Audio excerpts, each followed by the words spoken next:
everyone, Chat Cemetery is back. I am joined again by Katie Schaefer to discuss the 1990 It miniseries that aired on ABC. And there's a lot to discuss here because it was a two-parter that was released, and it runs about 3 hours, give or take a few minutes here. Yes, it is quite the time investment, I would say. 3 hours, 12 minutes, technically. Yes, and then when they released it on DVD and Blu-ray, they actually were able to cut out 5 minutes because instead of having end credits and opening credits twice, they just cut that section out in the middle there and made it a little shorter for the rest of us. But the funny thing is, and I don't know if you knew this or not, Katie, but I was reading just online and in the Creepshows book that this was actually intended to be a 7 to 8 hour miniseries. I didn't know that, but that would probably have made it better or time, I think.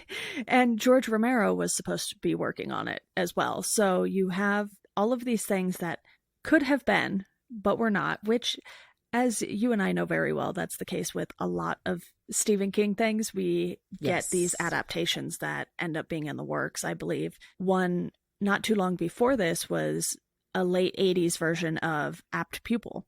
And it had actually one of the same actors that was in this, Richard Masur, who was supposed to be in that. So that never came to fruition. And then he got a role in this, which I thought was kind of funny. I was like, oh, okay.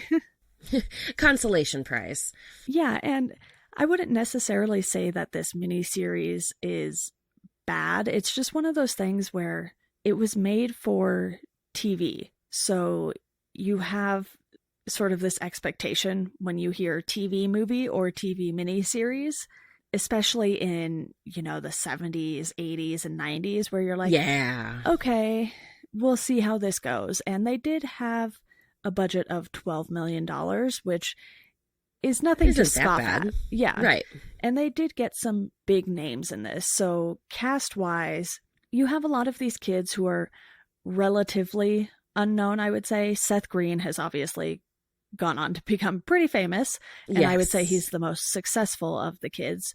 Jonathan Brandis at the time had done a few things and sadly later committed suicide, which is a little similar to what happened with, River Phoenix from Stand By Me. So you have these similarities just between those two movies and those two stories in general that I think are pretty interesting. When you're working with kids, you kind of never know what's going to happen later on in their lives. We've seen a lot crash and burn, and you're just like, okay, where did they go? Some have since passed away, and others have gone on to become huge stars. Yeah, I think it's always a challenge, and some people are great actors as children, and then they kind of lose it as they get older, and some, like Elle Fanning, go and just continue to grow their careers from childhood onward. And I think the only one of the kids that really made it, like you said, is Seth Green. And he's a great comedian, but I don't know how great an actor he is. He has what he does really well, but he doesn't have a wide range, we'll say. Because I like Seth Green. I got no problems with him, but he's not Elle Fanning. We'll say that.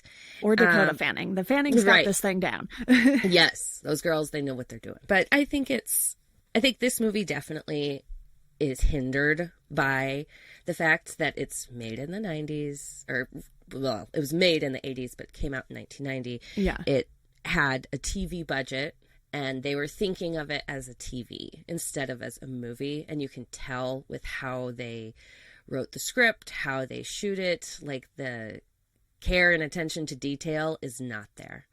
There's so many times in this movie I was like, wait, what? But you just said, okay. Like, they didn't even cast a redhead as Bev as a child. And so the poem makes no sense.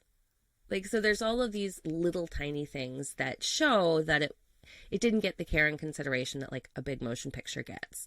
But I think in the acting department, I agree. I think they did the best with the budget that they had. And I think the adults are all pretty decent. And the kids do their best. They're not distracting. They're fine in their roles. I think the only one that I don't care for is Jonathan Brandis, and that is entirely Brandis, not his performance in this. He does the best that Brandis could give at the time, I would say. Plus, with the adults, you obviously have actors who are way more well known. You have Oh, yeah. Richard Thomas, John Ritter, Annette O'Toole, Harry Anderson, Dennis Christopher, Tim Reed, and Richard Masur. Hopefully I'm pronouncing that correctly. I never know if I am. I just guess on half of these. But you have this ensemble cast that really thrives in the TV setting, I guess you could say, especially for the adults. Some of them had been in theatrical releases, but for the most part, a lot of them were in the TV world. So it made sense to cast them. And you have a few other characters who pop up, like Henry Bowers, Audra. And I would say of those ones, Olivia Hussey might be the most well-known or had the most thriving career, I guess. Yeah. And we've seen a lot of times that when it comes to Stephen King adaptations, sometimes those movies are just what people become known for. And it's not to say that, right, Sissy Spacek hasn't gone on to do other things and have other great roles. I really enjoyed watching her in Castle Rock, another Stephen King property, and Bloodline, which was a Netflix original. So even though I hadn't seen her in a ton of things outside of Carrie, I was like, okay, there's clearly this respect that people have for her, even if some of us only know her really as Carrie up until, we start seeing her pop up in other things. Right, exactly. I think, and especially in the 90s, like they wouldn't have had access to a whole lot of film actors because the worlds of TV and film were so separate then. It was revolutionary at a certain point in TV when film actors started just being in TV shows. It's still kind of rare to make the transition back and forth and do it successfully where you're constantly going back and forth. I think Glenn Close has done it the best. There's one that comes to mind. It's happening more and more now, too. You have things like Big Little Lies and Homecoming, where Julia Roberts went over to the small screen. And it's funny because this was network TV. So that's also a very different ballgame than something like HBO or Amazon, Netflix, what have you. So we're seeing that more and more now just because of how the TV landscape has changed. And I think the downside with this being a TV miniseries on ABC in 1990 is the fact that you can't dive into this story as much as one would want because there are just so many things that you can't show on ABC. There were big chunks of the book that were cut out because of just the graphic nature of them. And some of them, I don't blame them for leaving them out. There are some moments in the book where you're like, did we need that? Are we sure? Yep. It gets pretty intense, we shall say. To say the least. Yeah, exactly. It's one of his more crazy books when it comes to the sexuality in it, and the violence is just horrific. So horrific at times. And it's so often happening to children. And even that, but I still think that for what it is at the time, they still managed to do a decent job at hinting at the darker things that are happening without showing it on screen. They let your imagination do the work for you. But I did want to say Tim Curry is a film actor, and he was I would say, their big win. Their one exception. Yes, he's the reason this is as good as it is. If you didn't have a good Pennywise, then the whole thing was going to fall apart. And Tim Curry is iconic in this. I totally agree. I think he's one of the reasons it stands up a little better than I was expecting it to. And obviously with the 90s, like I mentioned, comes the story problems of it airing on network TV. And then you have the fact that just the effects aren't going to be quite as good because, again, it's on a TV budget. So yes, I think the story is really where this suffers. And it would be interesting to see, what that 7 or 8 hour version would have looked like, especially with George Romero tied to it, because we've seen what happens when he teams up with Stephen King. And I would say that when he's working on something, you get a lot of effects that maybe other people wouldn't want to try. And obviously, some of that is due to Tom Savini's work and other people who are in that department. But it seems like George Romero just has such a deeper understanding of what Stephen King is going for with his books. Yes. And I think he's, like you said, he's willing to try stuff because he's not afraid to see what happens and to kind of push the envelope and take the risk that maybe if we try to show this with this special effect, it won't work out and it'll take all this time and energy. Whereas Romero is willing to take that time and energy and do it because he thinks it will work. And he has the kind of mind that can put it all together in a way that makes sense for the viewer and his production budget. Yeah. What they did accomplish with this miniseries, though, is that they took the core of the story and put that on the screen. And I feel like along with Tim Curry's Pennywise, because they hit those sort of major plot points, you're able to get a full story without getting the full story, if that makes sense. Yes, I think so too. I think it, like in the end scene where the adults are dealing with the monster and the deadlight, like all the boys get caught in the deadlights. Right. And then Bev goes and runs and does her thing. Like, it's totally possible that what they were experiencing in the deadlights is what's going on in the book. But we just don't see that. We just don't get to see that perspective. So I think they did try very hard to like, okay, well, can we leave space for those who have read the books to kind of fill in what's going on and not kind of just cut it off and say like, oh, well, this is what was happening while those guys were. We don't need to explain what was going on. We can just show this other part of the story. Exactly. I think one of the things that helped a little too was the fact that they took the time to get the adults and the kids together, even though they had no scenes together in this. They wanted to make sure that they at least spent some time together, because I did feel like that when you were flipping back and forth between the kids and the adult versions of the kids, you know, you had this consistency at least. Yes. You felt like their personalities remained the same, you know, because you have all of these kids who have unique personalities, but they're all outsiders, and that's what brings them together and ultimately how they form the Losers Club, which is kind of the perfect name.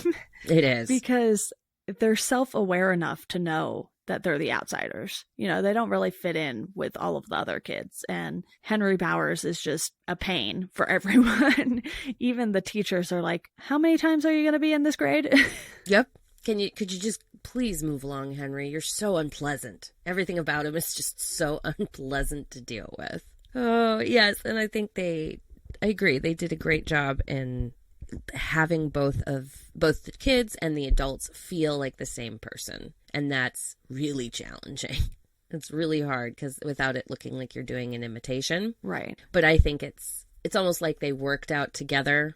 This is who this character is and this is how we should portray it. They do go a little over the top with it sometimes, that I think is not the actors. I think this was a production. Yeah, a script thing or a production side where like all of the kids have some weird tick. Like Stan reaches up and grabs his earlobe and rubs it. And then you see adult Stan do it. And like there's tick like that for every single one of them. And it's just like, okay. So when Mike is making the calls in the beginning, you see them all do it. And you're like, oh my gosh, did we need to take it that far? But again, it's the 90s. They weren't subtlety was not prized in these kinds of productions, I would say.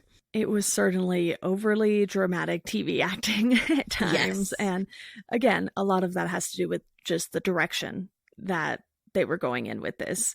And I did notice that it had these aspects to where it would pull you out of the story and you're like, oh, I'm watching something that was a TV series. Because I would feel that way with all of those moments you mentioned when Mike calls them and they all start to remember, and then it's just like this light bulb going off, and it's way too obvious that this light bulb is going off.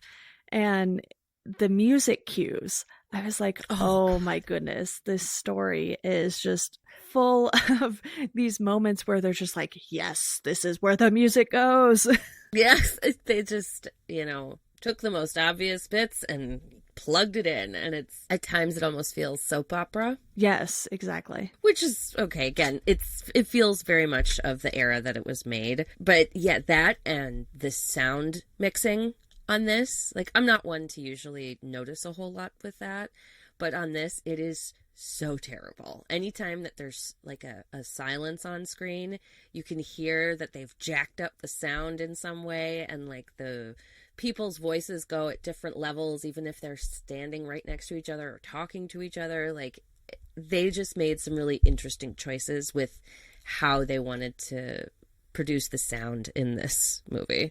I always think it's a bad thing when I actively notice the music because then it means it did something that it probably shouldn't have done and it took my attention away from what was going on. And that's not to say that I don't enjoy good soundtracks. Like, I love the music in Stranger Things. And I think a lot of that has to do with the fact that it's like, yes, I know the music is there, but it's not distracting me from what's going on the screen. It just amplifies what's going on the screen. And this, it was taking me out of it. So I was like, oh, okay, that's not great.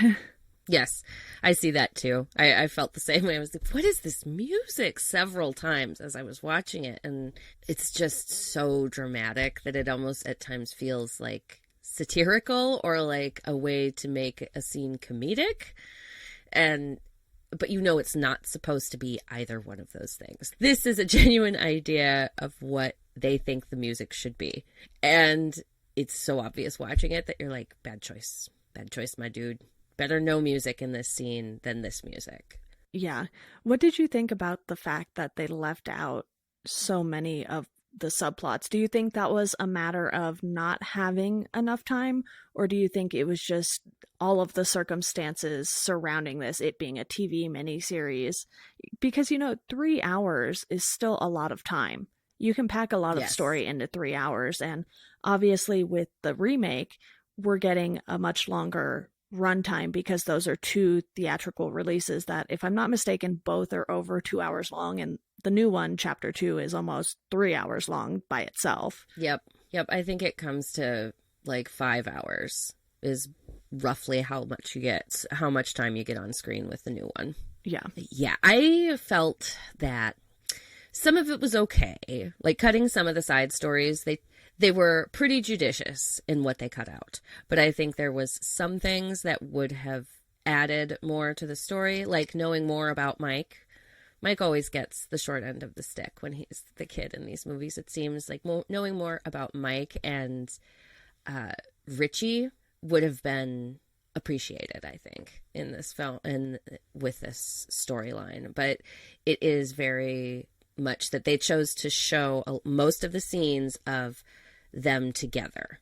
Like there's very few scenes in this movie unless something is going on with Pennywise or before they're called back to Derry. After that happens, for the most of the runtime of the movie, they're all a group. Yeah. And I think that's why so much of those are cut out, because they have to be separate. And I think that movie thrives when they're all together and they're separate characters, but as they're a group, and it's the group actions that are what drive the film as opposed to the individuals within the group, I think, if that makes sense. Yeah.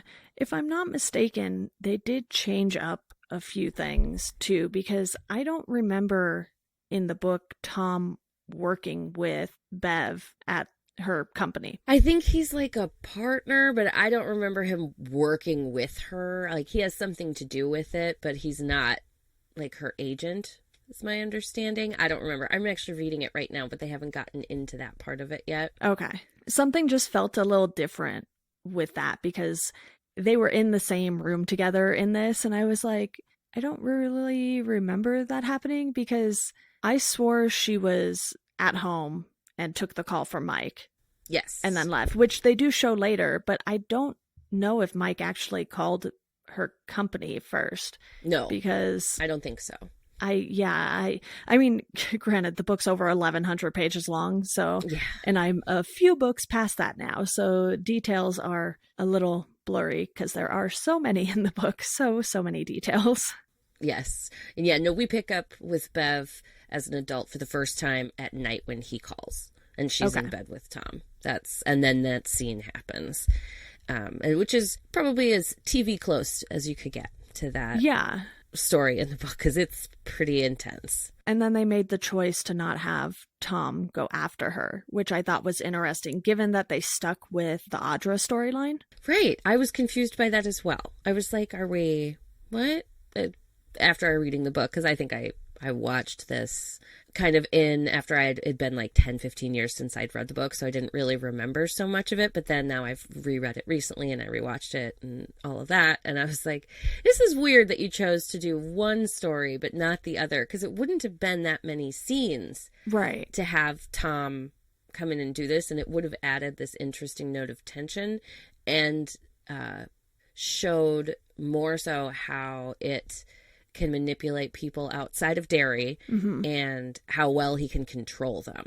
Because he has it with Henry Bowers, but then, Tom didn't live in Derry and all that, but yet he's still able to be controlled once he comes to Derry. So I thought that would have added a lot more menace to Pennywise's actions, because they don't have so much of that. They hint at it in this, that, that the citizens of Derry are kind of subtly influenced all the time when it is alive, but it does kind of make it feel like Bowers, he's only able to do it with Henry Bowers because of the connection they have from when Henry was a kid.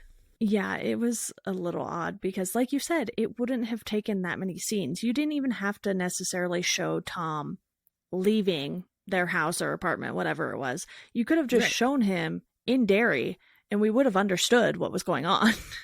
Right, show him arriving in Derry, or Right. like him checking in at a different hotel or something like that. Like you could have added maybe 2 or 3 scenes at tops, because he never comes, like, he affects Audra, and he's how Audra gets down there, and it would have been nice to see that part of it instead of just randomly like, oh, she's flying, and then somehow she got captured. Yeah. But I will say that scene where Bill picks up her purse, there's an amazing moment where he slips and falls, and he does the best fake fall ever. And I rewound it about 4 times just laughing it out. Because you could totally see the mats on the floor and everything. Yeah. Oh, TV budget. Yep. I was delighted by it. Yeah, I think that was a missed opportunity. I think they really could have done something interesting with that, and they chose not to. And obviously, even with the remake, there's some stuff that they're going to leave out because, again, this book is so long that even 5 hours, you're like, oh, but you didn't do this or this. And, Oh, yeah. at that point, it's kind of just nitpicking, but I feel like this version in particular left out so much. You're like, okay, we don't get, obviously, the Adrian Mellon scene. We don't get Tom coming to Derry. Thankfully, we don't get the weird orgy scene with Yep, Beverly. that's and, but we don't get the ritual of Chud, right. which is just so awesome and so interesting in the book. So it really does feel like they went with the Audra subplot. And I feel like they didn't even use it all that effectively because they didn't go into the whole, oh, Audra looks like Bev thing like they do in the book. Right. And I was like, okay, great. Audra came and now they're leaving. Like, I was not thrilled with that storyline. Right. And they were already going into the sewer. She, in the book, acts as a catalyst that forces them to go right now. Right now, they have to go deal with this situation instead of at a time of their choosing. And in this, it's like, oh, well, they're already going into it, and now Audra's here, but she doesn't. It has an effect at the end, with the riding to beat the devil and all of that stuff that feels very strange in that movie. It makes sense in the book, but not so much in the film. But yeah, it feels misplaced that they include that part of the story, but not the Tom part of the story. Especially since Audra's part has so little impact by the end of it. Obviously, he wants to go after her and get her back, and they do. And I just think they were very limited because even with the effects, you were like, okay, yeah, that's a big spider, but Oh, yes. nobody cares. Like, it doesn't look that bad. I mean, or that scary. I mean, it didn't look great from an effects standpoint. And even, people who have worked on the movie have said that. And it's one of those things where your budget is what your budget is. And sure, sometimes you're able to go over budget, but I feel like when it comes to TV, they're a little more strict about that because I know some movies like Jaws went quite a bit over budget, but Yeah. they had to find a way to then get that money, and ABC probably wasn't going to do that. And you have this one moment where all of the kids are seeing Pennywise, and I believe it's Eddie who sees him in the showers, and Yes. Pennywise Oh, goes down the yes. drain, and you're like, oh, so very 90s. Yes, I will say the part where he comes up and like rips open the thing and it's that claymation look. I thought Yeah. that's good. But yeah, the leaving when he does it and you just see his hand wave, I was like, he totally should have flipped Eddie off in that scene, in that moment. It would have been so much better. But ABC. So I'm Yeah. honestly surprised that ABC made this. It feels very strange considering ABC is the most reserved. But maybe they weren't owned by Disney at that point. Because now they are. Yeah. I'm not sure when exactly that buyout happened because Disney owns everything. Everything ever. Yes, there's some moments that are real obvious where their budget was limited, and the end scene with that monster is definitely one of those. It was actually, I will say though, that this time around watching it, I was like, oh, it looks better than I remember. I just thought it looked like a spider. At least it's got a weird googly eye face. Yeah. Doesn't have like 8 eyes or anything, just a weird face. But it's very anticlimactic, I would say. The final scene is not satisfying as a viewer, and it never has been for me anytime I've watched it. Yeah. Some of the effects were fine though, given the time.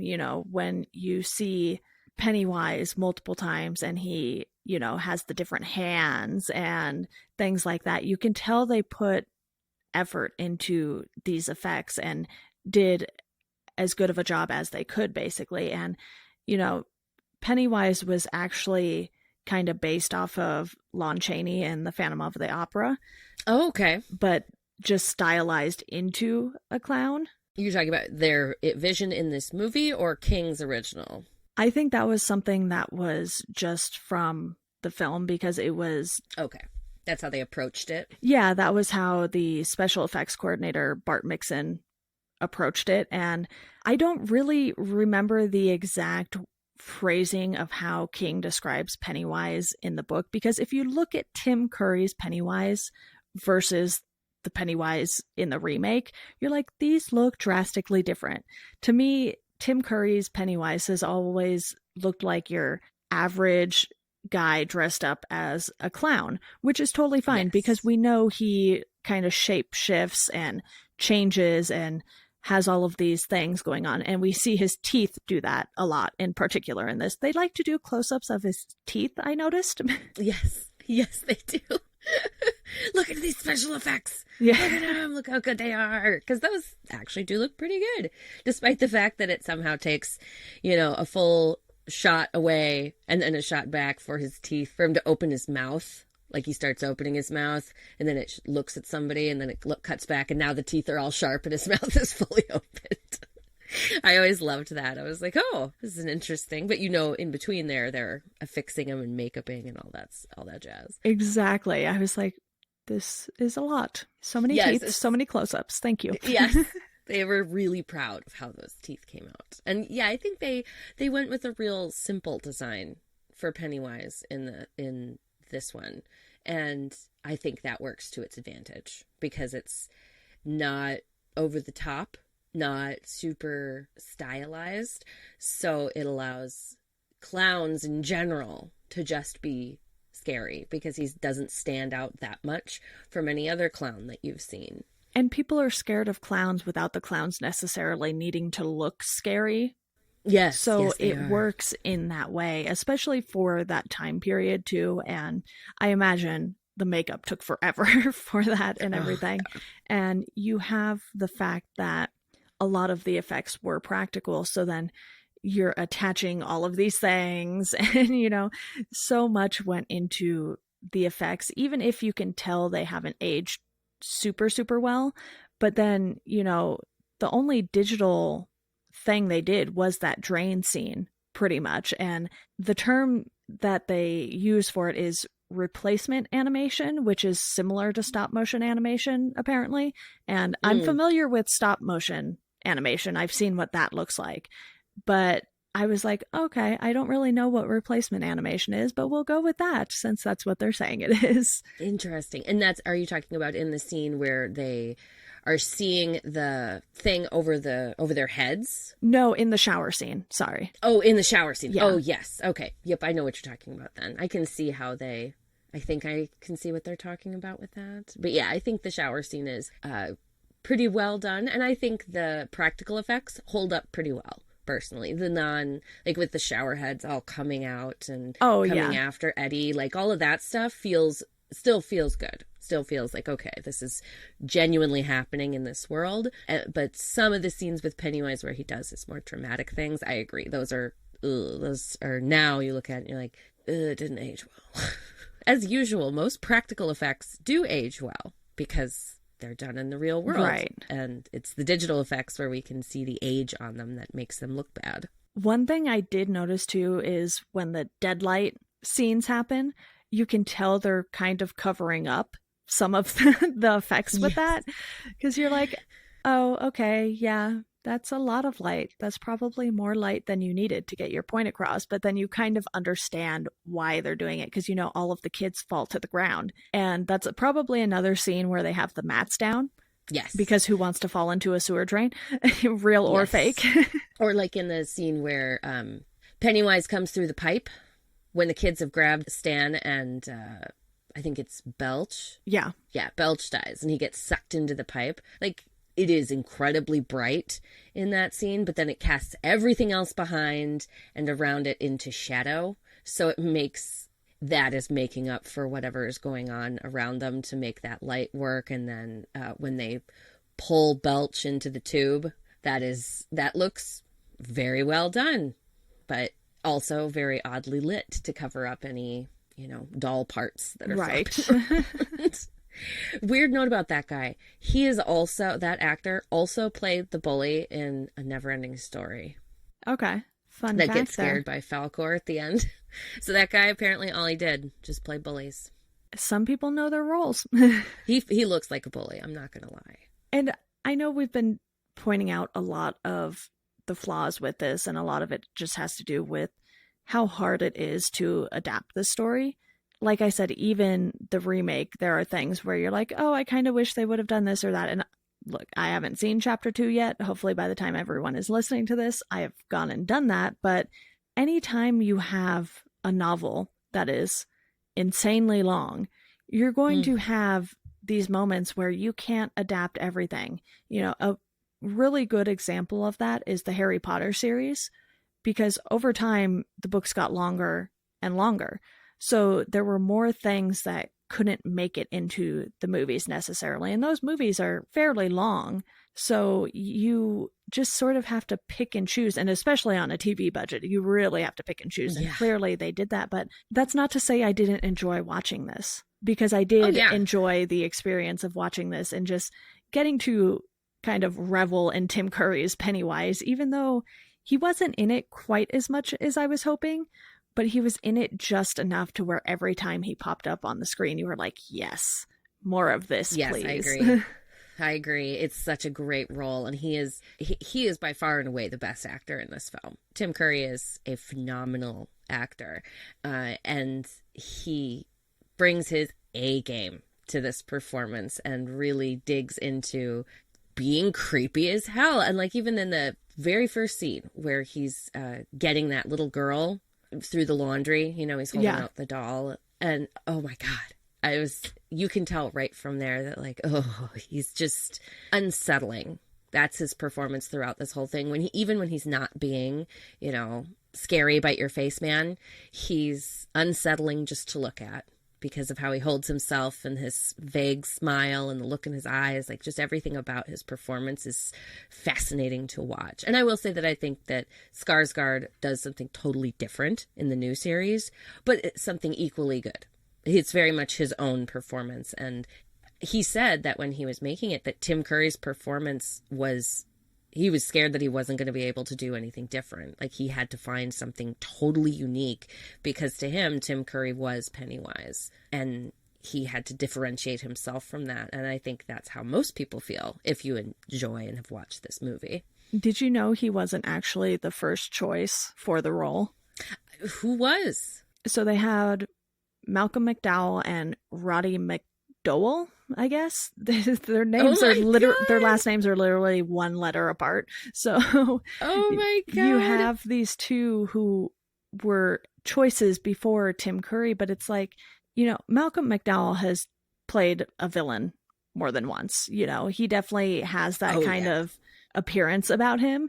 And that's not to say he looks mean or anything like that, but Tim Curry also is the same way too. Like, if you see Tim Curry playing someone who isn't a bad guy, you're kind of like, huh, that's weird. I mean, you're watching Clue, I guess, because it's my thought. I mean, yeah, he is very true. He gets pushed into that role a lot, but I think he is a man who can just explore a space so fully in a way that is entirely his own. I mean, Rocky Horror Picture Show would not be the movie it is today without Tim Curry as Dr. Frankenfurter.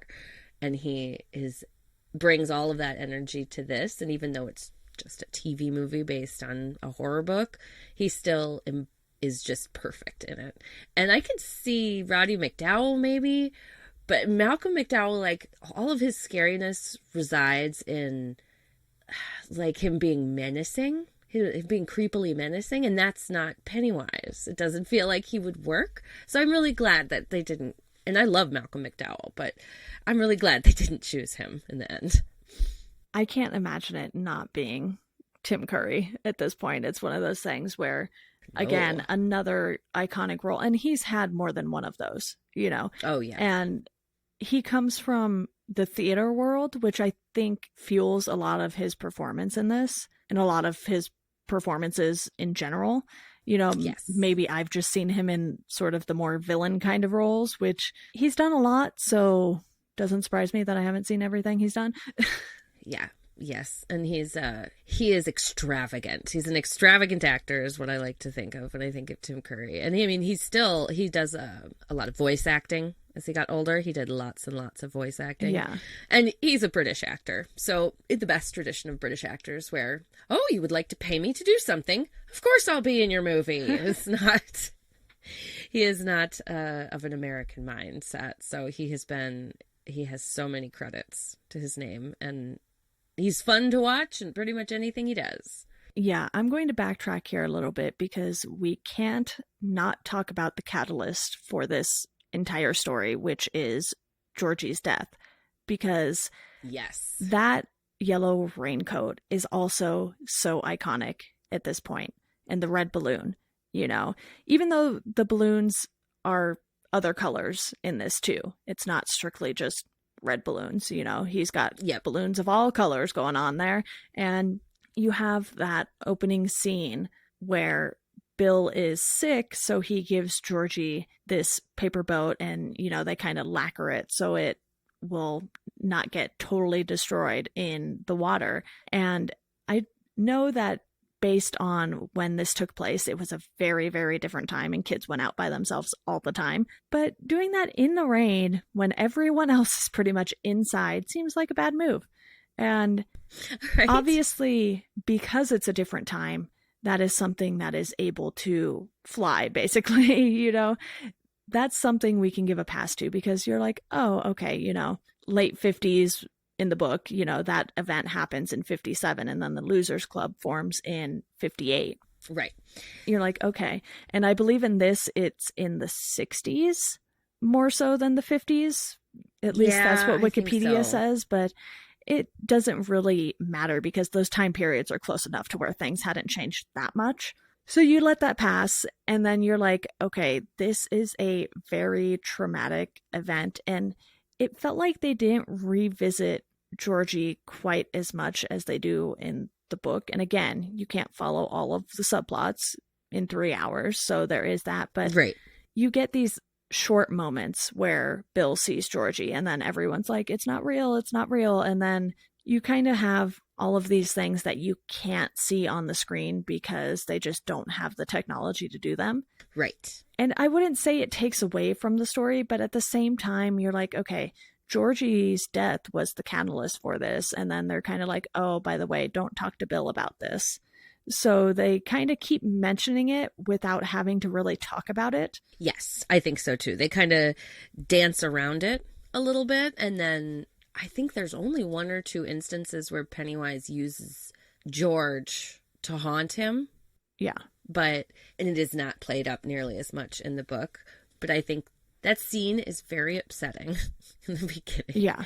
And it's less so than in the new one, where it is real graphic. This one, it is not nearly so much. But it's, again, one of those moments where they choose to leave it mostly to your imagination. Like, you don't really need to see the blood because you know that Georgie's arm was ripped off. And you can imagine in your head what that would look and feel like.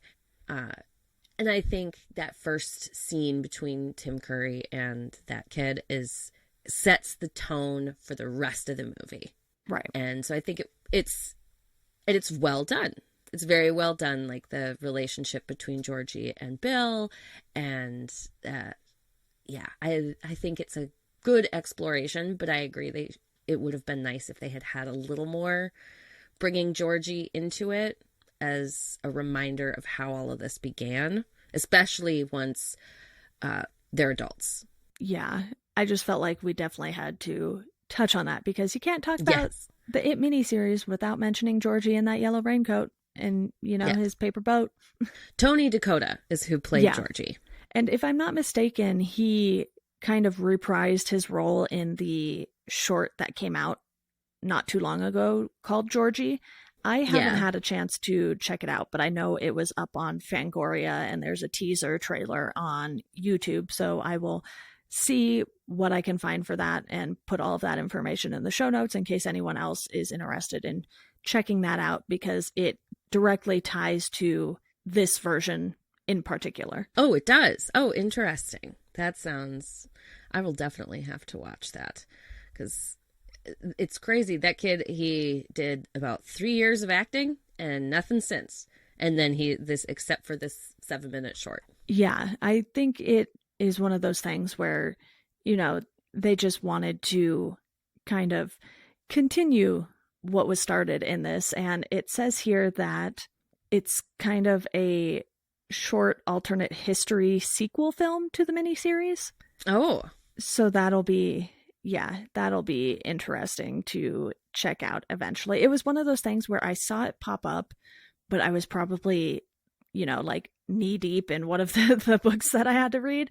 So it just slipped by me. And, I definitely plan to get around to that. But another thing I want to bring up quickly is Eddie's death because he kind of just falls over and then he's dead. Yes, that's right. Oh, it's so poorly done. I was like, wait, what killed him? Like, what's going on? Yeah, exactly. Why is he dead now? What? Huh? Yeah, I felt that way too. He just kind of hit. Yeah.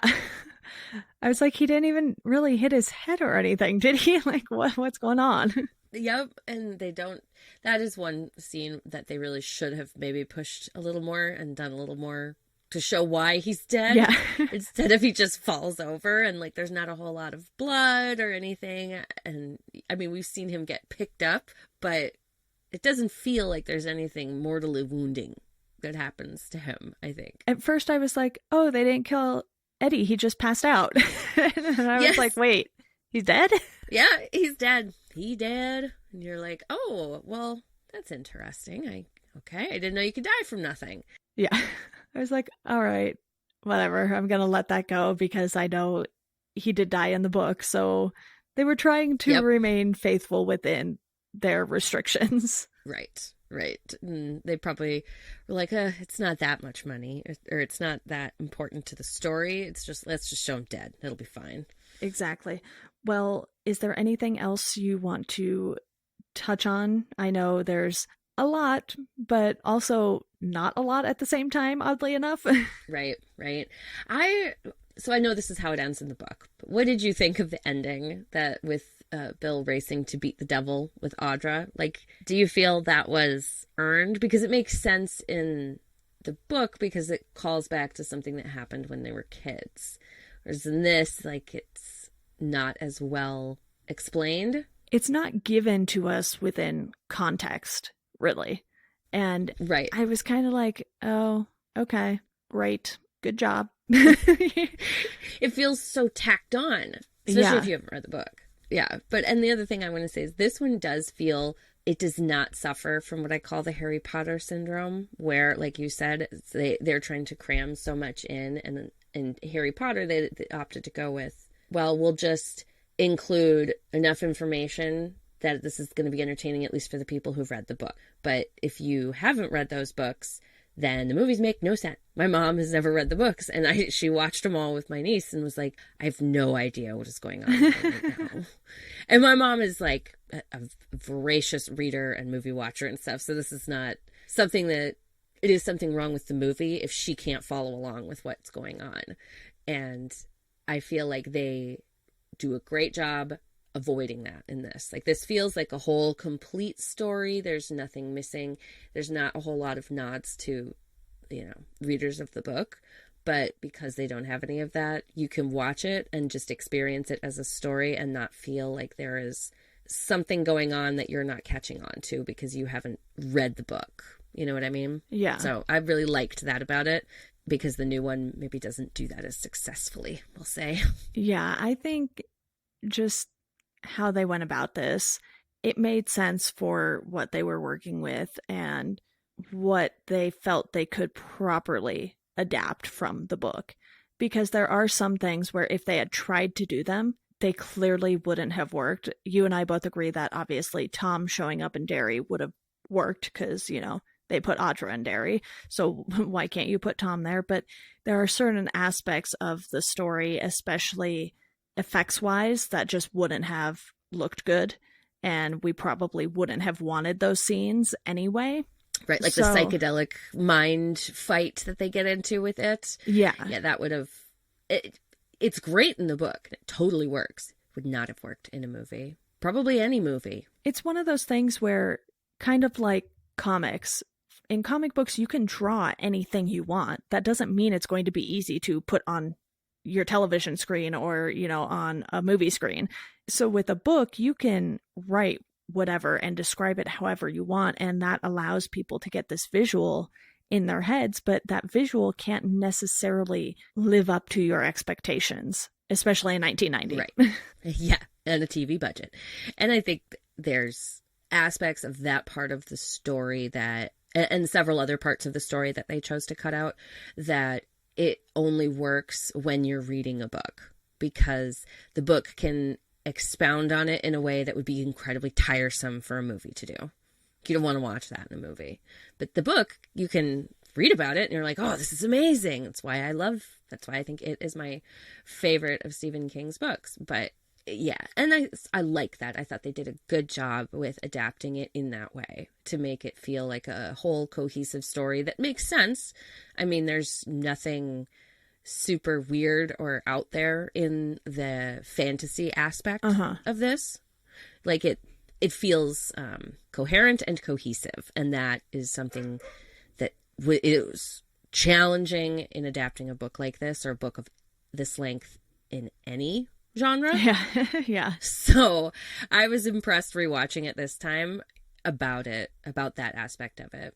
Yeah, and again, I had a lot of fun watching this. I believe I ended up rating it a 3 out of 5, and obviously docking the 2 stars is because a lot of what they just didn't include that I felt could have been included for a TV series.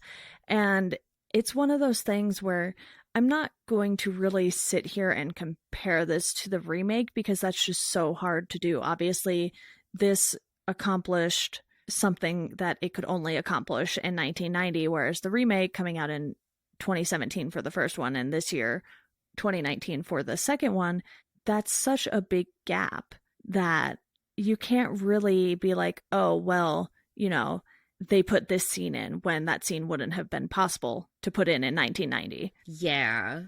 And I think you can, if you want to compare them, it's looking at them as adaptations is kind of the only way I can think of to do it. I mean, I will say that this movie does not have the best script. Right. And the plot is good, but the script is not. And like some of the acting is very overdone and over everything.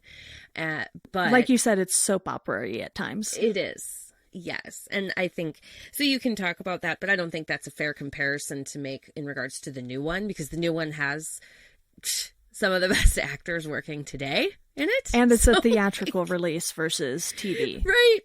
That had a budget of like 80 million, I think, for the first one or something. Yeah. And probably a lot more for the second one. Right. With a great director and blah, blah, blah. So I agree. Those parts are not comparable. I think it's really only in how the technical aspects of how they chose to do the adaptation. And you kind of have to make allowances for, like you said, well, you really could not have shown that in 1990 in a movie at all because CGI, it was not a thing then, or it was in its infancy stages at least. And so it's a difficult thing, and I think this one does some things better. I have seen it chapter 2, and I think this one does some things much better than the new ones. But I think the new one is still a thing of its own. Yeah, and that's the nice thing with these two. It's like, when they did the Pet Sematary remake, there were aspects of that I liked more than the original, but then there are some things that the original just did so well that you're like, you know what? These are each their own thing, and it's okay to like both of them for different reasons. Right. And in these instances, like remaking like It and Pet Sematary and stuff, I am not of the mindset of like, it's not the same thing as remaking, say, RoboCop. Yeah. Like these are books, and it's been long enough now that I think it's interesting to see how our culture reinterprets a story with so much time difference. So I think, and the culture is totally changed. Yeah. If I'm not mistaken, Pennywise came back every 27 years in the book. Yes. Okay. So between 1990 and 2017, Pennywise came back 27 years later. Right. That was a smart move on their part. I don't know if they planned it that way, but I hope they did. I hope so too. I think it was probably just a good coincidence. Wonderful coincidence. Yes, and I think it works very well. When you look at it that way, because it's like, oh well, this is a new and interesting adaptation that's being done in an entirely different way, and so it's fun to see the variances between the book, this miniseries, and the new duology movies. I just think we're lucky to live in a time when we get so much Stephen King. Which is all the time. Yeah, let's see, that time has been since Carrie came out, because I think there's roughly a movie a year, every year since then. Yeah, of a King. And we have 2 There's this only year. A couple. Yeah. Yep, and some years we got more. So it's very interesting to me to live in this time, and I will be sad when we're no longer living in this time, because King's stuff has so much breadth for adaptation. Yeah, so who knows when this podcast will have an end date, but I'm okay with that. Right. I am too. Well, Katie, thank you so much for joining me to talk about this. It's definitely been fun diving into it and sort of pulling it apart. I do like to point out the good things, but I think this one had a lot all around to discuss. I agree. Before we go, I want to quickly let you all know about our Patreon. You can support both of my podcasts in general for $1 a month, and there is now a $2 a month tier, and I will send you a Chat Sematary sticker. So those are just a couple ways you can support this podcast if you enjoy it. And as always, you can find us at Chat Sematary on Twitter and Instagram. And thank you all for listening. I hope you enjoy the rest of your day.